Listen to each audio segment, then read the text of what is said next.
Xin chào, or hello, as you'll soon learn to say in Vietnamese. This session will cover a few details about the school itself and your teaching endeavors, lesson plans, the facilities we have at the school, a little bit of the background of sports participation in Vietnam. So first, to just give a little overview of the sports that take place in Vietnam and how kids participate in those, we have this slide. Vietnamese kids, just like anywhere, do enjoy sports. They do enjoy playing and having fun.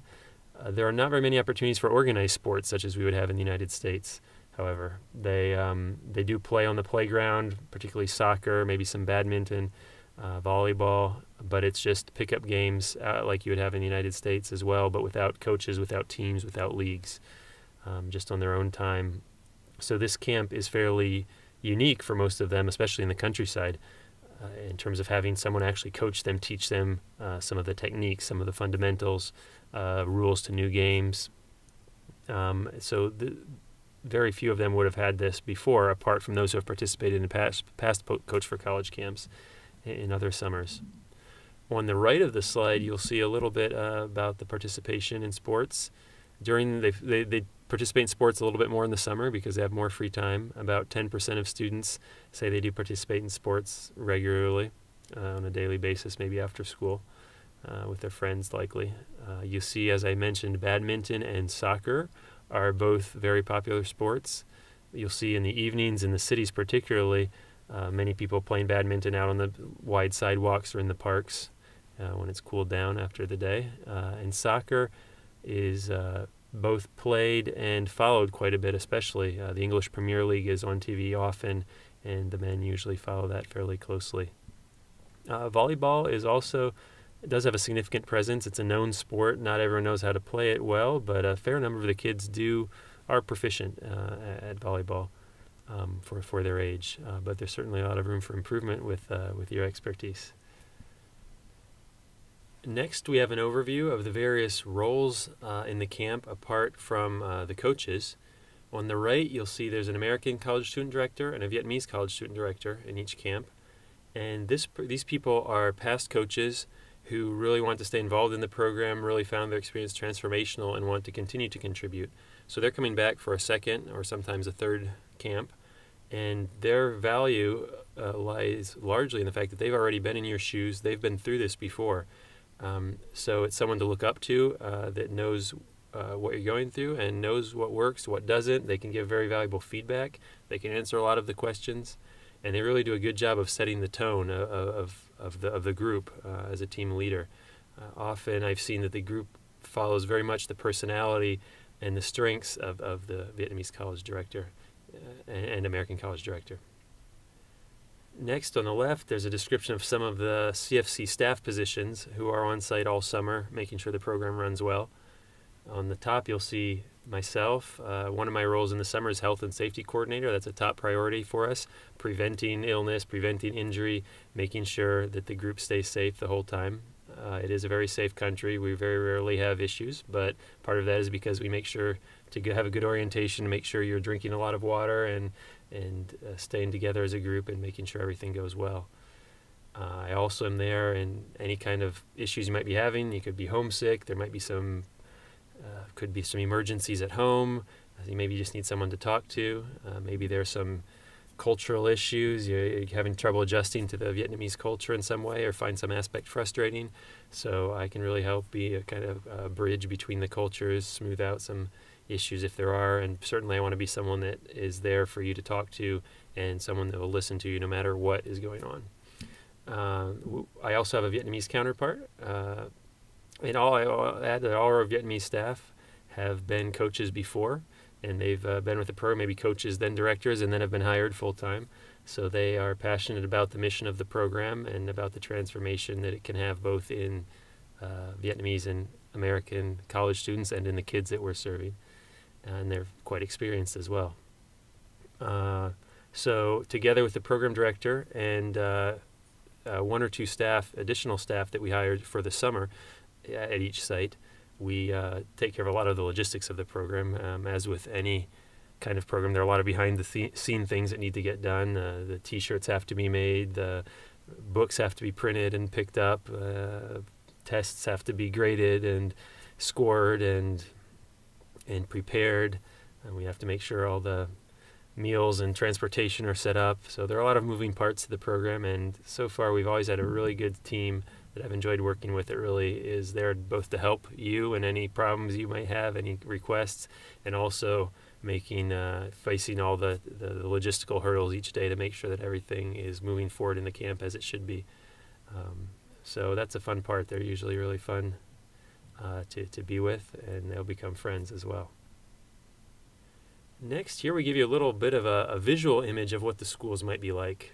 We do hold camps at a variety of schools, and they do vary somewhat each one. This is our original site, and it's in Hua-Anh in Haozang Province, which is in the south in the Mekong Delta. And so we've had camps here every year since the beginning. You'll see the very top picture on the top left is a facility that we built. We built this also at our Tuong Hung site in Haozang Province, a very similar structure, designed actually by a past coach, an American coach, made the plans for it. So that was just an empty space before, and you'll see it's about a basketball-sized court, a large basketball-sized court. It's cement, smooth cement, and we do have facilities for tennis. You see tennis net is there posted. It also has a roof over it. It's open sides. It's always warm in Vietnam, and when the wind blows, the rain blows in to some degree, but it does keep the rain off and the sun off as well, the heat. So we're able to use that for one or two of our sports at any given time during the day. The other sports that would take place at other areas of the school grounds, you'll see on the right, there's a soccer field. It's dirt, and we bring in some goals. And so each school has some comparable space like that. And at the bottom, you'll see the school itself. That's a pretty typical construction of a school in Vietnam. Each classroom opens onto a hallway. It's a two-floored school. You'll see windows that are open, and there's doors that open directly onto the hallway. Since it's not cold, the architecture can be quite different. You don't need an enclosed space like we do in the United States. So we hold classes often on the upstairs floors. It's a little bit less of a distraction from other people running around in the courtyard downstairs. And then around the school, there's usually a very large concrete courtyard area that you see here. And so we usually hold 2 or 3 of our sports there. There's often a volleyball net, as that is one of the sports in Vietnam that's already present with lines. And we also have basketball hoops that are either present or that we bring in, which are usually in a different area of the courtyard. If it's rainy and the soccer field is pretty muddy, we often will move our drills onto the cement as well. Maybe some cones, dribbling, passing skills can be practiced on the concrete as well. So we alternate between being inside the classroom and being outside. So each color team has a home room, the 4 color teams of kids, and so you will rotate depending on what your class is at that time.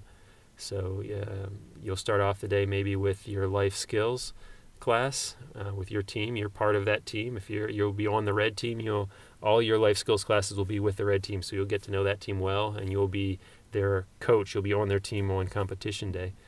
So after your life skills class, then you'll come outside and teach whichever team is ready to do your sport. So in this case, you see basketball. And once you finish your basketball lesson, maybe this time with the yellow team, you'll go inside and teach maybe the green team physics, if that's the subject you're teaching. And after that period, then you'll come back out and do your basketball again, and then go back inside with the kids to a different team to teach your subject again, to teach physics in the example I gave. We also have an equipment room. You'll see an arrow. One of the classrooms that we commandeer for the course of the camp, and so we keep our supplies in there. It's kind of our impromptu office. We keep all the balls and sports supplies in there, as well as the tests and printing materials. That's where the staff will be during the course of the day when we're not helping out and participating in the classes themselves.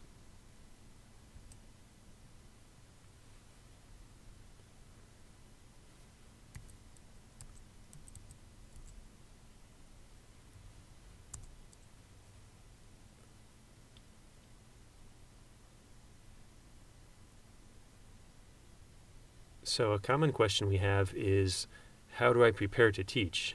You maybe haven't thought that far yet, but it's one thing to know a subject, it's another one to be able to teach it well, and it can take a long time to come up with a good lesson plan, to know your material and figure out how you want to teach something. And we decide, we